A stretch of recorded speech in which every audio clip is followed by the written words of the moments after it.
Magandang araw mga kaibigan.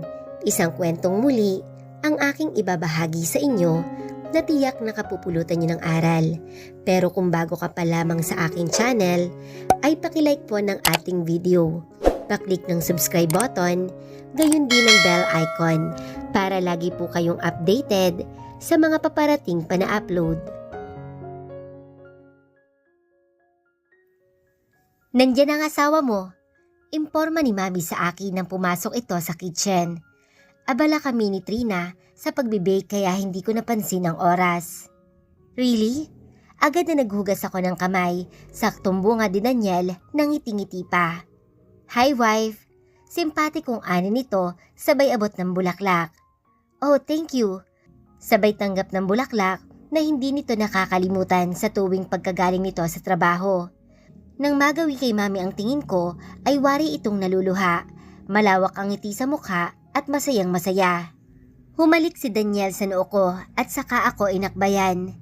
Nang tumikhim si Trina ay saka ko lang naalala na naroon nga pala ang kapatid ko. Daniel, si Katrina nga pala, she's my sister. Hi Katrina, bati ni Daniel saka naglahad ng kamay rito, na natili pa ring nakaakbay sa akin. Katrina, he's my husband, Daniel. Nice meeting you, brother-in-law. Tugon ni Trina, saka tinanggap ang nakalahad na kamay ng asawa ko. Nice meeting you. Nang kumala sa pakikipagkamay ang dalawa, saka ko iginiya si Daniel paupo sa bakanting upuan. Malapit na kaming matapos. May new recipe si Trina na itinuro sa akin. Alam mo bang sobrang galing niyang mag-bake? Kwento ko kay Daniel na titig sa akin, sabay hawi nito ng buhok kong umalpas sa pagkakatali. Really? Wow! Mukhang matitikman ko ngayon yan ah. Oo, malapit na tong maluto. Singit ni Trina na tumayo at kumuha ng juice sa rep. Inabot niya yon kay Daniel na agad na tinanggap at nagpasalamat. By the way, inaalagaan mo ba ang kapatid ko? Diretsyang tanong nito. Natigilan ako at agad na lumingon kay Daniel. Baka ma-offend ito sa way na pagtatanong ni Katrina. Pero nakahinga rin ako ng maluwag nang ngumiti si Daniel sa akin. Of course, masyado akong blessed na si Carmela ang napangasawa ko. I got a wife and also a friend. Walang kangiti-ngiti si Trina. Waring pinag-aaralan pa ang ekspresyon ng mukha ni Daniel nang sinabi nito. Tanggap mo siya? Of course, ako nga dapat ang magtanong kay Carmela. Wife, tanggap mo ba ako?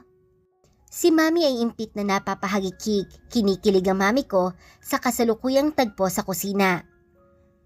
Lalanggamin kayo, ani ni Trina, sabay talikod.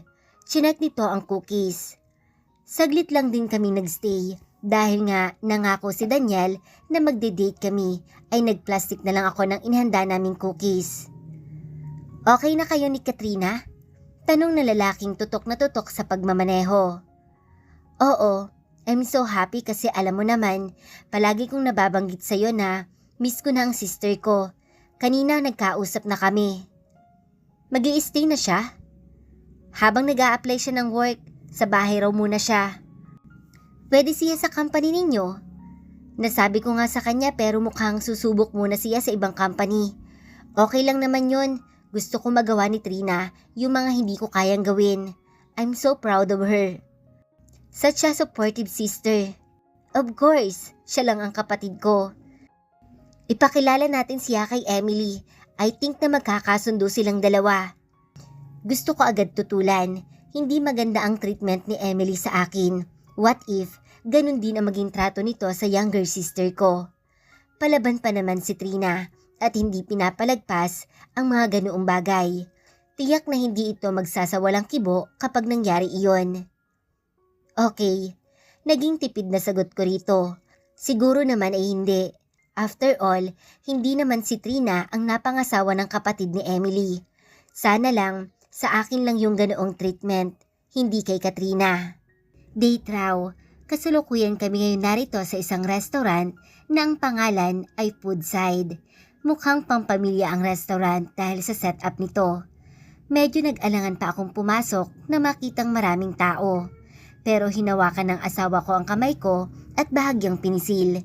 Binibigyan ako ng init ng palad nito ng assurance. Hindi naman ako dating ganito. Nagsimula lang ito noong magkaroon ng sunog sa isa sa pabrika namin at nagkaroon ng stampede. Takot na takot ako noon. Walang pakialam ang mga tao na nilagpasan lang ako. Nauunawaan ko naman sila noon.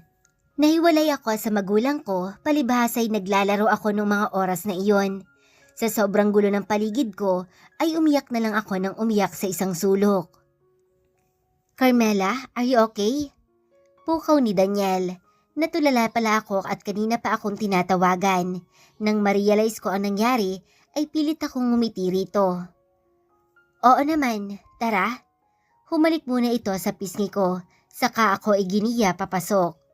Hingang malalim, iyon ang paulit-ulit kong ginagawa hanggang sa makita ko na lang ang sarili ko na kalmado na habang hawak pa rin ni Daniel ang kamay ko. Pumwesto kami sa balcony kung saan tanaw ang malawak na karagatan. Kami lang ang nakapwesto sa part na ito at hindi maririnig ang ingay sa loob ng restaurant dahil sa glass wall na nakaharang. Nakaka-relax dahil dama ko sa aking balat ang malamig na ihip ng hangin. Mabango rin ang paligid dahil sa mga namumulaklak na halaman na nakapalibot. Relax ka na? He asked while massaging my palm. Oo, salamat. That's good. Order na tayo? Tumangutango lang naman ako, saka ito nagtaas ng kamay para palapitin ng waiter. Habang umo-order ito, ay nakareceive ako ng text ni Trina, nagtatanong ng address ko. Mabilis kong tinipa ang sagot dito. Sunod na reply nito sa akin ay pupunta raw ito bukas. Sino yan? Agaw ni Daniel sa attention ko, natutok na tutok sa phone ko at bahagyang nakangiti sa labi. Si Trina, tinatanong niya ang address ko at pupunta raw siya bukas. Someone looks excited. Am I? Oo. Siguro nga, kasi naman kapag nasa work ka na mag-isa lang ako eh. O, gusto mo kumuha tayo na makakasama sa bahay? Hindi naman, kaya ko pa namang i-handle ang mga bagay-bagay sa bahay. Are you sure? Naniniguradong ani nito. Oo naman. Habang naghihintay ay naisip nitong mag-selfie muna kami. Tinawag pa nga nito ang waiter na napadaan upang kuhanan kami ng larawan. Medyo weird pa ang pagkakatingin ng babae sa akin, pero bahagya ko na lamang siyang hinitian. Hindi talaga sanay ang mga tao sa ganitong ayos ko, lalo't may gwapo akong asawa na nasa tabi ko. Dumagdag pa ang makapal na salamin sa mata ko at buhok na nakapusod. Hindi rin nagpahid ng kahit anong makeup at hindi naman kasi ako sanay ng ganoon. Nang makuhanan kami ng ilang beses, ay ako naman ang nagsabing tama na. Pa-weird kasi ng pa-weird ang tingin ng babae sa akin. Ngiti lang naman ang isinukli ko rito. Nang dumating ang pagkain, ay magana kami nitong kumain. Panaka-naka pa nitong inuumang ang kutsara na may lamang pagkain. Tinatanggap ko lang naman, ang simpleng gesture na yon ay may kilig na dulot sa puso ko. Kaya nga habang kumakain ay hindi ko maiwasan ang mangiti, lalo't nagtatama ang tingin naming dalawa. Is it good? Tanong nito na makitang inilapag ko ng spoon and fork. Dali-daling tumango ako sabay himas ng tiyan. Busog na busog ako. Balik tayo rito ha? Of course, pero syempre, sa susunod ibang restaurant muna. Para naman malibot nating magkasama ang masasarap na kainan dito. He's too good to be true. I'm such a lucky girl. May ilang pinsan akong okay pa naman ang marriage kahit arrange lang iyon. Pero ilan na rin sa mga pinsan ko ang hiwalay na at labis na nagdusa sa pagsasama. Kung saan man kami makakarating ni Daniel, alam ko at may tiwala ako sa Diyos na sa magandang landas iyon makakarating. Surprise! Bungad ni Trina nang pagbuksan ko ito ng pintuan. Kagigising ko lang, 10 AM na. Wala na rin ang asawa ko at nasa trabaho na. Kagigising mo lang? Gulat na ani nito. May dala itong cake at Jollibee. Nang makapasok ito, ay ipinatong nito sa center table ang mga bitbit, saka pabagsak na naupo sa couch. Kagigising ko lang. Amin ko rito. Bahagyang umangat ang kilay nito at ang tingin ay humagod mula ulo hanggang paa ko. Kagigising mo lang dahil napagod ka kagabi? Malisyosong ani nito. What do you mean napagod? Inosenteng tanong ko rito. Nag-sex kayo ng asawa mo, Katrina? Gulat na ani ko rito. Bahagya itong natawa. Sa totoo lang, tama naman ito. Masakit pa nga ang aking gitna at waring napilayan ako kagabi sa ginawa ni Daniel. Pero hindi ko kayang magkwento, lalo na sa nakakabata kong kapatid. Kahit pa, mukhang aliw na aliw ito sa reaction ko. Why? Wala namang masama sa tanong ko, Ella. Matanda na tayo. Mahihiya ka pa talaga sa akin? Hindi naman sa ganun, pero kasi basta, dali na nga muna natin sa kitchen tong mga dala mo. Pulang-pula ang mukha na ani ko rito. Dinampot ko ang mga iyon habang si Trina ay titig na titig sa larawan namin ngayon ni Daniel. Our wedding picture. Bagay kayo? Mukha ba kaming bagay? Mahina ang tinig na ani ko, saka sumulyap sa larawan. Daig ko pa ang nanggaling sa sinaunang panahon dahil sa ayos ko habang mula naman sa kasalukuyan ang asawa ko. Oo, parang ang layo no? Pero sige, dahil kapatid naman kita, kunwari maniniwala na ako. Napangiti ako sa kapatid ko sa sinabi ko sa kanya. Hindi mo ba natatanda ang nabanggit ko sa iyo si Daniel dati? Tanong nito sa akin nang marating ang kitchen. May nakaredy na roong breakfast at tinakpan lang. Masyadong ginagalingan ng asawa ko sa pag-aalaga sa akin. Nabanggit mo siya sa akin? Takang ani ko rito. Kilala mo noon pa ang asawa ko? Hindi naman. Baka ibang tao rin yon. Hawig lang siguro. Nag-iwas ito ng tingin sabay dampot ng burger. Nagtitimpla lang muna ako ng gatas. Gusto mo ba? Nope, okay na ako rito. Sinimula na nitong kainin ng burger. Habang nagtitimpla ay nagkikwentuhan kami. Nang matapos ay bitbit ko iyon na dinala sa table. Tinanggal din ang takip ng pagkaing inihanda ni Daniel. May sinangag, hotdog, bacon, and tocino. Kakainin ko muna itong hinanda ni Daniel. Kita mo naman ang effort ng lalaking yon, no? Kinikilig ka ba? Sabay biglang angat ng kilay sa akin. Natigilan ako sa kakunwaring nagtakip na mukha. Kinikilig ka nga. Blanko ang ekspresyon na ani nito.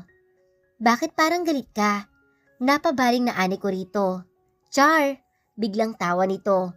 Huwag kang nahihiya sa feelings mo. Kung kinikilig ka sa ginagawang effort ng asawa mo, ay go! Ipakalandakan mo yan. Masyado naman atang nakakahiya yun. Walang nakakahiya ron. Girl, asawa mo naman yun.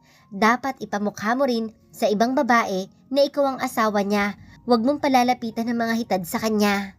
Sira, wala namang ganun. Masyadong gwapo ang asawa mo. Dapat nga ay sinisimulan mo ng baguhin ang outfit mo. Mukha kang lumang babae. Ang harsh mo naman sa outfit ko. Nagbibiro lang ako. Inilapag nito ang balot ng burger, sabay ikot patungo sa pwesto ko at niyakap ako mula sa likuran. Pwede ba tayong mag-share? Tanong nito. Share saan? Sa plato. Gusto ko rin tikman ng asawa. Ang luto ng asawa mo. Masayang ngumiti ako rito. Oo naman. Kuha ka muna ng spoon. Mabilis itong kumilos. Kanina sabi nito ay okay na ito sa burger. Pabago-bago talaga ang isip ng isang ito. Nagsimula kaming kumain ng parehong plato habang nagkikwentuhan pa rin sa mga bagong ganap sa buhay nito. Kumusta nga pala ang graduation mo? Tanong ko rito nang waring maubusan ng topic. Graduation? Okay naman. Sabay iwas ng tingin. Nagtatampo ka ba sa amin kasi hindi kami nakadalo? Choice ko rin naman yon. Hindi ko nga sinabi kung kailan yun idadaos. Saka busy kayo, lalo na sa tambak na problema sa bahay. Ayaw ko pang dumagdag sa alalahanin ninyo. Never kang naging alalahanin sa amin. Alam mo naman, kahit takot ako lumabas ay willing ako magpunta para sa'yo. I know, pero mas mahalaga naman na okay na tayo. Hindi mahalaga sa akin ang graduation. At least, graduate na ako. Hindi nga lang cum laude. Ang mahalaga naman, magaling ka sa craft mo. Hindi kailangan ng medalya at parangal para maging proud ka sa sarili mo. Yung natapos mo pa nga lang na kurso mo, malaking karangalan na. Hi, kaya the best kang ate eh. I love you, Carmela. I love you too, Trina. Saka ako lang ang ate mo. Dapat lang maging the best ako. Natawa ito at sumang-ayon na lang din. Mas bagay siya sa bago niya. Nakatambay na kami ngayon ni Trina sa sala. Natipuhang magbukas ng TV at nasaktuhang movie ang palabas. Kahit pabagay sila dahil gwapo at maganda, kasal pa rin yung leading man sa asawa niya. Hindi pa rin siya magiging bagay na side chick. Makakontra ka naman, palabas lang naman yan. Kahit pa palabas lang yan, no? Kahit gawa-gawa lang. Hindi pa rin natin dapat baguhin ang principle pagdating sa marriage, loyalty and trust. Bahagyang nalukot ang mukha nito sa sinabi ko na ikinatawa ko. Nagsalita na naman po si Apong Carmela. Ang bad mo. Kasi naman, anong taon na yung mga sinasabi mo masyado ng old. Walang old pagdating sa ganyang topic. Kasal ka man o hindi, basta may naapakan kang tao dahil sa relasyon ninyo, never pa rin kayong magiging bagay. Palitan na nga lang natin tong palabas. Daig ko pa ang kontrabida. Samantalang, opinyon ko lang naman yun sa palabas. Magkatabi kami nito sa mahabang couch. Kaya naman, madali ko lang siyang naakbayan. Nakaligo na ako kasi kanina, inaasar niya akong amoy lalaki raw ako. Nahihiya ako sa ibang words niya dahil hindi ako sanay lalo't medyo bulgar ang mga iyon. Tapos parang aliw na aliw pa siya kanina kaya hindi siya tumitigil sa akin. Kaya nagpa siya akong pumanik muna sa kwarto. Ella? Pukaw nito sa lumilipad kong atensyon. Oh, may pagsisisi ba sa puso mo ngayon? What do you mean? Tumikwas ang isang kilay ko sa naging tanong nito. Nagsisisi ka ba na nagpakasal ka agad? Wala akong pagsisisi, Trina. Ang swerte ko pa nga hindi tulad ng ibang kasi natin. Sila sa simula lang naging masaya. Ako, araw-araw masaya. Hindi lang naman kasi ako yung sumusubok na i-work out yung marriage namin na to. Pati si Daniel, ginagawa rin niya ang best niya para maging okay kami. Well, iyon lang naman talaga ang gusto kong marinig. Gusto kong maging masaya ka, Ella.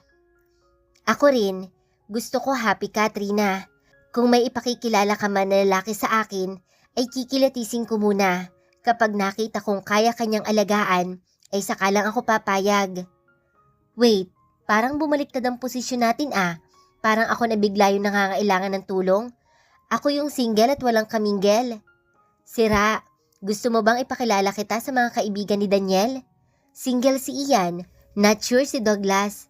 Si Kenneth naman ay kasintahan ng kapatid ni Daniel. Sino ang pinakagwapo sa tatlo? Tanong nito. Napaisip ako saglit. Kung si Ian, Douglas at Kenneth ang pag-uusapan, parang mas lamang si Ian. Although, gwapo naman lahat ng kaibigan ni Daniel, pero mas lamang si Ian. I think si Ian? Ipakilala mo ako kay Ian. Okay, ipapakilala kita sa kanya. Sagot ko rito. Pagsapit ng lunch, ang kinain lang namin ay yung tira naming dala nito kanina. Pagdating ng hapon, ay tumambay na kami sa kwarto at nakatulog. By 5 p.m. ay nasa salas na naman kami nito. Maghahanda lang ako ng dinner. Dito ka muna. Okay, tamad na sagot nito. Palibhasa ay kagigising lang, kaya wala pa yung energy niya. Pagpunta ko sa kitchen ay inilapag ko sa counter ang cellphone ko, saka nagsimulang maghanda ng pagkain. 5 p.m. talaga ang oras ng dating ni Daniel. Hindi pa naman nagbabago ang oras na yon, kaya gusto ko makapagluto na at makapaghanda para pagdating niya ay maasikaso ko na siya. Ella, nandito na ang asawa mo. Malakas ang tinig na ani ni Trina. Kasalukuyan pa lang ako naghihiwa ng sibuyas. Agad ako naghugas ng kamay at nagpunas bago nagtungo sa sala kung saan inabutan ko si Daniel na kausap si Trina. Daniel? Nang lumingon ito sa akin ay agad itong nangiti. Inabot sa akin ang bouquet na dala saka humalik sa pisngi ko. Dapat sinabi mong nandito si Katrina. Nakabili man lang sana ako ng para sa kanya. Naku, it's okay brother-in-law. Masyado ka naman thoughtful. Singit ni Trina sa usapan. Kanina ka pa rito? Oo, nakatulog na nga ako eh. Thank you naman at least may kasama si Carmela rito. Wala yun. Tapos ka na magluto? Tanong ni Trina sa akin. Mabilis naman akong umiling. Hindi pa. Magpalit ka na muna sa kwarto. Naghahanda lang ako ng dinner. Dito ka muna, Katrina. Nakaakbay si Daniel na iginiya ako sa kusina. Pagpasok pa lang ay agad na ako nitong sinunggaban. Daniel! Gulat na ani ko na bahagyang ikinatawa nito. Isinandal niya ako sa ref habang dikit na dikit ang katawan naming dalawa. Namiss lang kita. Sabay sunggab sa labi ko. Agad akong napakapit sa balikat nito, saka tinugon din ang halik nito. Marunong na akong tumugon. After all, mahusay rin kasi ang teacher ko. Bahagya akong nangiti sa iniisip ko. Na maghiwalay ang labi namin ay pilyong ngiti na ang makikita sa labi nito. Ikaw ang gusto kong dinner, pero dahil nandito ang kapatid mo, midnight snack na lang tayo later. Hinaplos ko ang pisngi nito. Pinag-aaralan ko rin naman maging open sa asawa ko. Pati ang paglalambing na hindi ako sanay na gawin ay sinusubukan para naman maging balanse ang relasyon naming dalawa. Nang pumasok si Trina sa kitchen ay agad kaming nagbehave ni Daniel dahil nanonood sa amin ang bunso kong kapatid. Nakamasid lamang ito hanggang sa matapos kami. Ito rin naman ang nag-set up ng plato, baso, kutsara at tinidor. Sync ang bawat kilos naming tatlo. Nang magsimula kaming mag-dinner ay si Daniel ang bumabangka ng kwentuhan. Single si Ian, ipapakilala kita sa kanya. Ganyan din ang sinabi ni Ella, ipapakilala daw niya ako. Alam mo ba, madalas ako ang nagsasabi sa kanya noon ng ganyan. Paano ba naman kasi, puro garden na lang ang inaatupag niya. Ngayon, wag mo nang gagawin yan. Medyo seloso ako. Napabungis-ngis ako sa sinabi ni Daniel. Mukha nga, pero panghahawakan ko yung sinabi niyo sa akin ha. Ipapakilala niyo ako kay Ian na yon. Nilagyan ni Daniel ang plato ko ng kanin. Saka ang plato ni Trina. Pagkatapos ay sa kanya naman. I'm really happy na nandito ka sa bahay. Sa totoo lang, palagi kang nababanggit ni Carmela sa tuwing nagkikwentuhan kami. Siguro, kung hindi ka umuwi at nagkaayos, baka ako na nagpunta sa unit mo para kausapin at pagbatiin kayo. Ang sweet naman. Waring kinikilig na wika ni Trina. Thank you. Natouch naman ako sa sinabi ng asawa ko. Yung effort nito, sobra-sobra na sa totoo lang. Well, biggest mistake ko rin talaga yung nagtampo ako sa kapatid ko. Wika ni Trina, saka nagbaba ng tingin. Ano ka ba? Tapos na yun, Trina. Saka tingnan mo naman, okay na ako oh. I'm so lucky nga kasi si Daniel ang pinili ni Daddy para pakasalan ko. May asawa na, may kaibigan pa. Nang tumingin si Daniel sa akin, ay lumamlam ang ekspresyon ng mukha nito. I'm so lucky too. Masyado akong pinalad na ikaw ang asawa ko ngayon. Ginagap nito ang aking kamay at bahagyang pinisil iyon.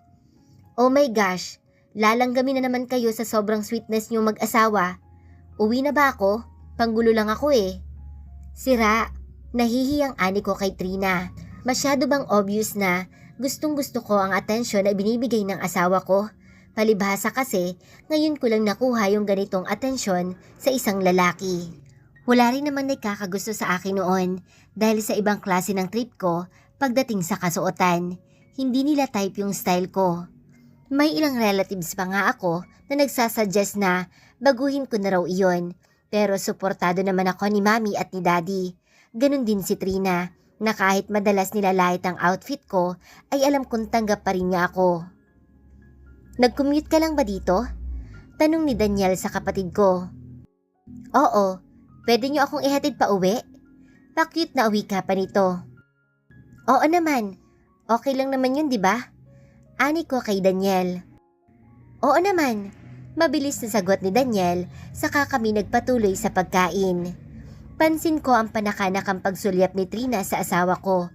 Kapag nakikita niyang nakatitig ako sa kanya, ay ngumingiti ito na waring nanunukso. Pasaway talaga. After dinner ay nagsabi na ito na uuwi na. Kaya naman inihanda agad ni Daniel ang sasakyan. Mag-a-apply ako ng work. Kapag hindi ako natanggap, siguro saka ako mag-a-apply sa company natin. Okay, kung saan sa tingin mo ay mapapabuti ka, go for it, Trina. Sobrang supportive, kaya sobrang love kita eh. Bigyan nyo nga agad ako ng pamangkin ha. Sira, masyado pang maaga. Tatawa-tawang ani ko rito. Totoo naman kasi, gusto pa naming magkakilala ni Daniel sa isa't isa. Gusto naming maging handa muna. Basta, gusto ko ng pamangkin from you, bago kita unahang bigyan ng pamangkin. Biro nito at agad na lumayo. Baliw, kasal muna. Mariing ani ko rito. Seryoso ako sa ganoong topic. Napakahalaga sa akin ang kasal bago ang anak. Malaki ang respeto sa kasal at gusto kong maunawaan ni Trina iyon. Whatever. Hinabol ko ito ng patakbon lumabas na. Napatili ito ng malakas itong bumunggo sa asawa kong mukhang plano sana kaming sunduin. Mabuti na lang mabilis na naipulupot ni Daniel ang braso rito dahilan para hindi ito mawala ng balanse at bumagsak. Trina! Mabilis akong lumapit at tumalalay sa kapatid ko na halatang gulat na gulat. Are you okay? Worried na ani ni Daniel. Akala ko uuwi akong masakit ang balakang. Ani nito nang makabawi sa labis na gulat. Sira ka kasi, bakit ba kasi tumakbo ka? Alam ko naman ang gagawin mo eh. Tara na, baka naghihintay na si Mami sa akin. Okay, let's go.